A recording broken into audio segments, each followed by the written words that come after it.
kind of general sort of feelings about the offensive line performance against Maryland? Yeah, I mean, obviously a lot of things that we need to do better for this team, both in the run game and in the pass game.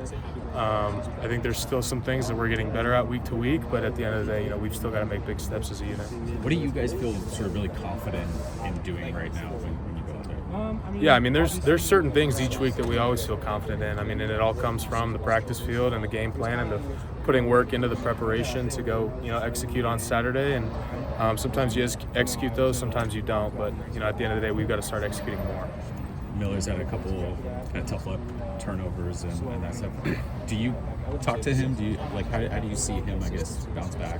Yeah, I mean, if I do say anything to him, it's just always that we've got his back. We're on to the next play. We're on to the next series. We've got to keep attacking as an offense, go out there, execute, and score no matter what. So just letting him know that, we've always got his back, regardless of what happens. Anything different maybe early this week go into catching yourself after a losing streak and trying to turn things Sorry, around? one more time? Is there anything different that you talk about or approach, trying to kind of catch yourself after a losing streak here to start this week and turn things around? I mean, I wouldn't say there's too much different, especially on a short week. You really just got to come back and attack. Really just got to dive back into all the details and all the preparation. Obviously looking at all the areas that we've got to get better at, both individually and as a unit, and just knowing that you got to attack it, right? You only got two options, and our option is going to be to keep fighting and keep preparing.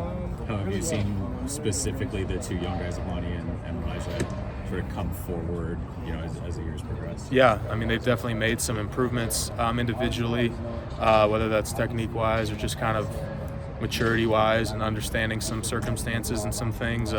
That's been good to see, and it's got to continue to happen. What's left for you guys, kind of mindset, the rest of the season? Yeah, I mean, we've got to play. We've got to attack every single day like it's our last. We got to play for each other. We got to play for this team, play for this university, and just keep attacking. We got to go 1-0 each week. Do you have enough time, because it's a short week, to review the past week or past game film? And if so, did you watch any of it on the plane home or since that game? Yeah, I mean, that's always a process of, going from one week to the next, even if it's a short week or not. You've always got to review, obviously, the game that happened and get ready for the next one. So, yeah, that still happens on a short week, no doubt. What do you see in game and after the fact from both tackles, both from Elijah and from Mason? I know you played a long time with Mason, but what have you seen from them kind of in the season and from this past game? Yeah, I mean, they've continued, I think, to add things to their tool set and to their skill set, which has been good to see, just building those habits over time and continue to get better at those things. Emmanuel's been a bright spot on the line.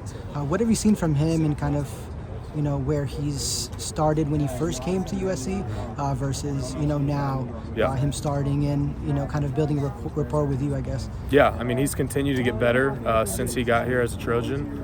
He's obviously, got great frame, great body, great, mindset, all things like that. I think he's just really developed his technique and his understanding and his knowledge over the years, and that's resulted in playing more efficient and getting more out of himself, which has been great. Did you watch a lot of film of Rutgers defense? And if so, what have you seen from their defensive line? Yeah, I mean, they've got a good unit. They're a sound football team, real disciplined group. So, we've got a good challenge ahead, and we've got to keep preparing and keep attacking our preparation. Jonah, how would you describe just where Miller's head has been at that you've seen the last couple weeks? I mean, yeah, he's continued, through the ups and downs to be a great leader for us and a great player. Someone that you love having as a teammate and as a quarterback and as a leader. And, through all the ups and downs, he's just got to stay that. He's got to stay himself. He's got to keep attacking, and we've got to keep playing for him and having his back. How do you ensure that this team just maintains its confidence when you have the same sort of thing happen in the fourth quarter? I can imagine it would be hard not to kind of clench up at that moment thinking the worst could happen. Yeah, I mean, we've just got to keep attacking and keep playing to go win regardless. We've got to play to win, not play to not lose. So just keeping that mindset, we're always on the attack. We're always got something to prove, and we've always got to attack to win.